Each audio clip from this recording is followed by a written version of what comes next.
Imposter syndrome. I hear it a lot. I'm actually grateful women feel comfortable when they're talking to me to share this because then I get to say to you, I'm going to put it out there.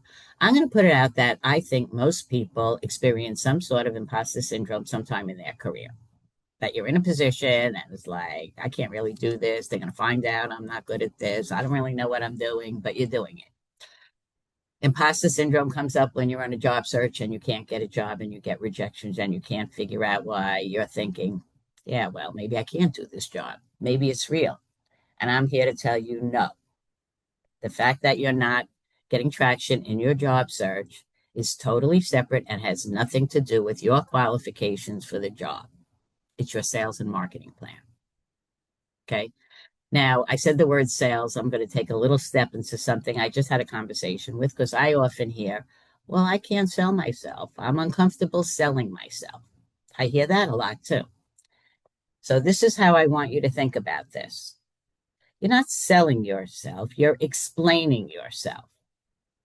I don't know why that word sell has such a bad connotation. And people say, I can't sell. Okay, you're not selling yourself, but you need to explain to someone what you're going to make happen in that organization. Is that selling yourself?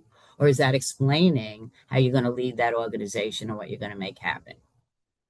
Selling is not a bad word because ultimately all you're doing is telling somebody why they need to hire you. Okay, I hope some of you this is ringing with.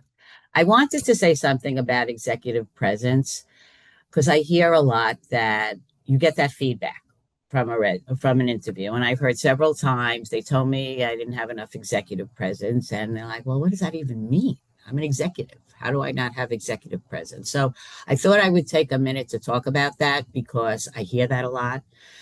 And really, what that means is talking in that bigger picture with clarity and communication and being decisive and not wishy washy. All right. And having influence within the organization. So think about this because I often hear now, sometimes they use it as an excuse. If you're getting a reason that you didn't get the job and it sounds like BS, it probably is BS and you're not going to know the real meaning a lot of the time, or it might really be nothing. But I have heard this, so I wanted to address this, and hopefully that's helpful if you hear that. Okay, I got to take a minute on ageism here. It's real, it's out there, but you can eliminate it. It's totally eliminated. So I all day long say, I hear from everybody, there's ageism, and that's why I can't get a job. And then I look at a resume, and the first thing I see is I've been working over 30 years. So I'm like, so why are you raising it on the flagpole? Yes, we just have to eliminate it. Get the old dates off. You don't need dates of your degrees as long as you have a degree. You don't have to say seasoned. Seasoned means old, everybody. Experience means nothing. Accomplished means nothing. Okay. They're old two terms.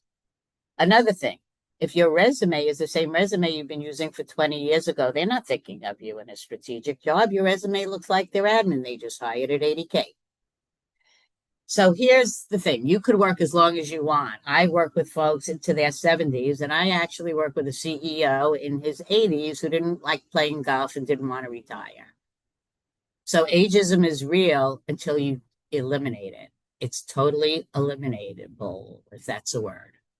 So you're not too old. I'm telling you right now, you're not too old. But if you do a search like you did 20 years ago, nobody's going to look at you in today's world.